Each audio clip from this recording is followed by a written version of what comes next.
Today we are talking all about Honeybook. So we're going to go into your company settings and I'm going to show you exactly how to set up your brand, your colors, your fonts, and get all of your preferences set up on the back end inside of Honeybook so that you're set up for success in looking like your customized brand before you jump in and start bringing in your templates and using the software to its fullest capability. So I'm going to go ahead and flip my screen around and show you the complete setup of the back end inside of Honeybook. Here we are inside of your company settings, and this is under your company brand. So to get here, you have to go up to this right-hand corner at the top and hit company settings, and you'll be brought here to building out your professional presence on Honeybook. Now, this is what Honeybook is going to use to pull into your templates, to pull into all the different aspects of really what your clients will see when they do business with you. So this first block is where you're going to set up your company name and your name. So if your company name is your name, it might repeat, but this is where you customize this. You just hit this little pencil icon and you're going to go ahead and add in your email address, your phone number, your company type, and your website. So it's a little bit of like contact information here. And then again, this is really only visible inside of your projects themselves. So this isn't something that's going to be public facing. So if you are thinking about having your phone number on your website or something like that, that's not where this is going to go. This is more inside of the projects themselves, just so you know where this is going to go. Now, moving down to brand elements, this is where you get to pull in your logo, and you have an option for a secondary logo, as well as your button colors and your default header image. So here you get to choose from really any colors here in this rainbow, in the slider, or you can go ahead and just put your hex code for, whatever your main brand color is. So right now I just have this blush pink color, and I copy pasted this hex code and put it in here so that it gets exactly the same color as you might see on my website, or you might see in my logo, to just really try to build out that consistency in my brand.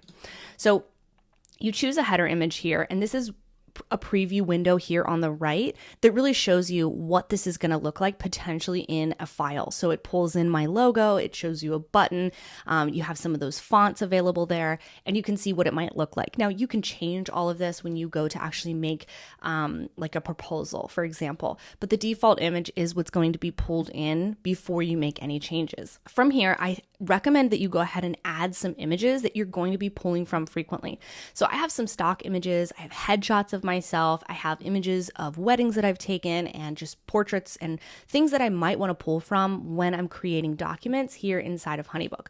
So once you've decided what images are going to be in your library and that's fully set up, you can go ahead and move down to your company smart file theme. So this really is cool because you get to customize what the actual fonts are going to look like in your files. And this is going to automatically apply this to everything that you do inside of Honeybook. So making sure that the background color of your documents looks the way you want it. So I just have that to be white, so it's really clean. I have the text as a black color, and then the highlight for anything hyperlinked, it's going to be that brand color. But if you wanted to change it, you can go ahead and change it. You can even change the opacity here, which is really cool. And then so you'll see always on the right hand side, like a preview window of what this is going to look like for your clients. So for me, I kept things really basic and clean. I just wanted it to look easy to read, nothing too stylized. But I did want to leave the warning text as red and very noticeable, because if somebody's can't fill something out in a questionnaire, for example, because it's a required question, I want it to be very obvious so they don't get frustrated. So I left that color as red so that it would be very obvious. So the next block that you get to customize is your email signature. So this is cool. It's going to appear on all of your emails and communication. This is something you can remove.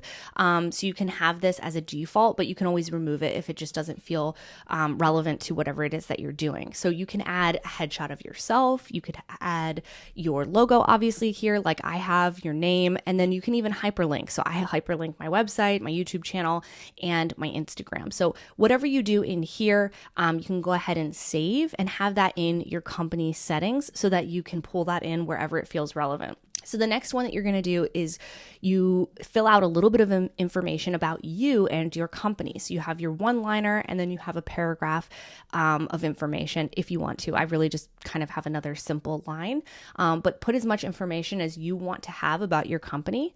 And then in the next section, you're going to put all the other social media links like a blog, or if you have a Twitter account or a LinkedIn account, that is where you would put that. And then lastly, you have your information like your address and your zip code and things like that. So these are the basic building blocks for getting the account to visually look the way you want. I feel like once you have this set up, you've already made a big jump in customizing this to look like your brand. You'll start to see your logo, your colors, your fonts everywhere. And I think that really helps to make the account look like you. Now, the next block that you want to go through to set up Honeybook so that you're ready to move forward, and that I think is super important, is here in the Preferences tab. So this is really cool because it is going to allow you to decide what you want to hear about and what you don't, as well as what you want your clients to be notified about. That way you don't have a payment reminder going out to your clients that you didn't want to go out to your clients. You're in complete control here in the back end of what you want to be notified about, right?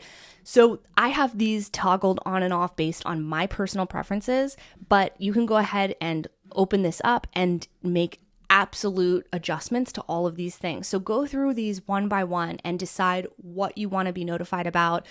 You also have your notification center. So up here at the top, this little bell is your notification center.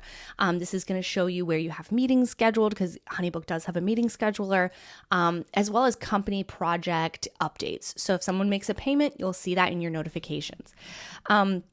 The other two blocks that you get to customize are the automatically sent emails to your clients. So this right here is some of your actions.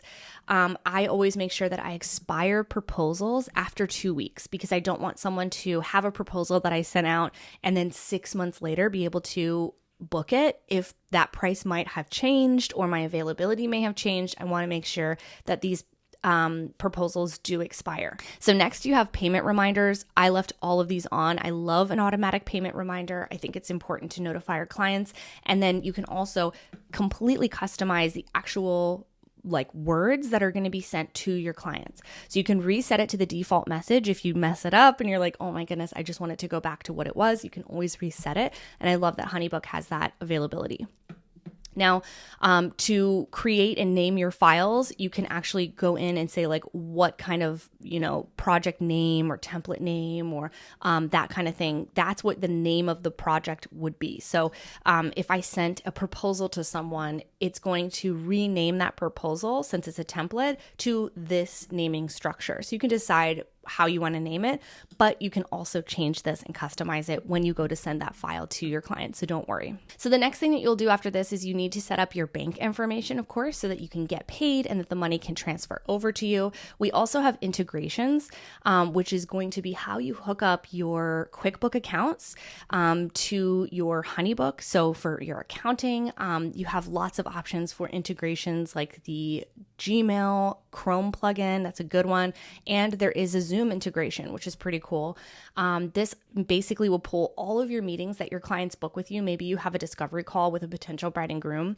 If they book that, it will show up inside of your Zoom account as a meeting. So it's really nice. There's also calendar integrations that you can hook up through your personal calendar or your Google Calendar.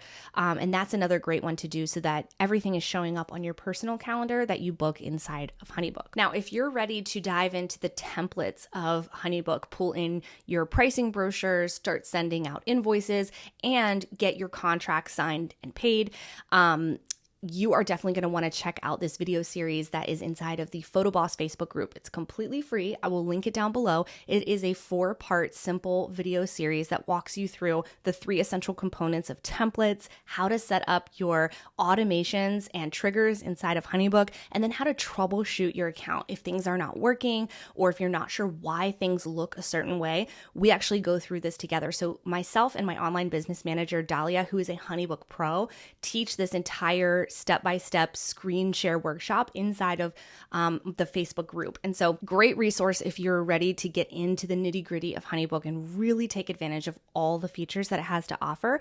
That again is inside of the Facebook group, and it's a 4-part video series. So I will link that down below so that you can jump into that for those of you who are ready to really deep dive into this. I'll also link here on the screen a few other Honeybook videos that I've created here on my YouTube channel in the past that are going to help you get the most out of your account features that you need to know about outside of this account video today. So go ahead and check some of these videos out that are here on your screen now, and I'll see you in the next one.